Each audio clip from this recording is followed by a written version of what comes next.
an early morning and evening activity. It is almost midday, and yet many people are here anxiously waiting to fetch water. Residents fear the only borehole could break down because of heavy patronage. Sometimes pupils lose class contact hours waiting to fetch water.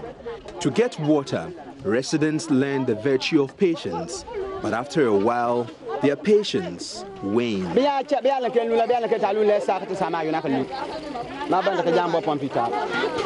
Sometimes residents take a nap while waiting for their turn to fetch water.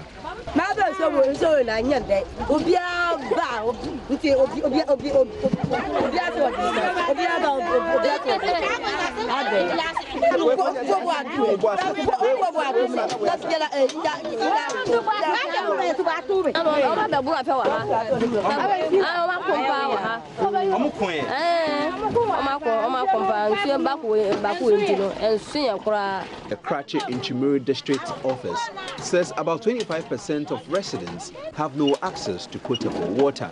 The district is surrounded by the Volta Lake, and what is needed is investment in treating and distributing potable water. You look at the communities and the number of boreholes that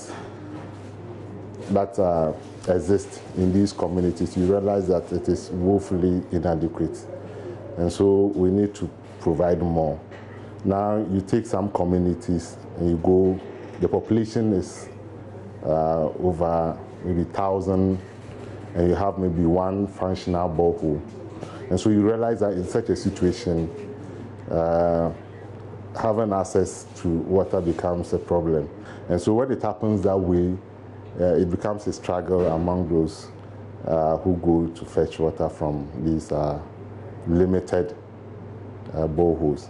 The district chief executive of Kratche in Chimuru, Augustine Kwesi-Appiah, says although he is passionate about providing water to residents, borehole budget for next year is just 50,000 cedis.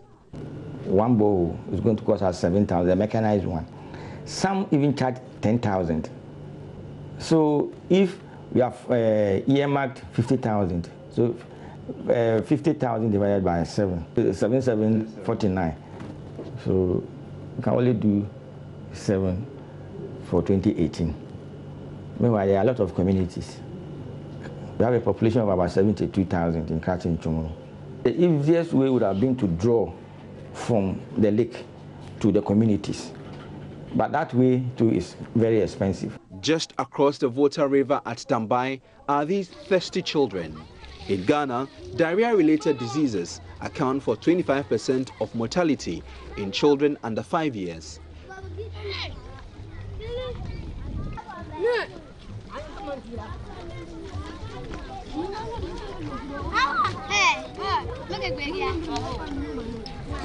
If government invest in provision of potable water, many needless deaths will be prevented. Jojo Kovner, Joy News.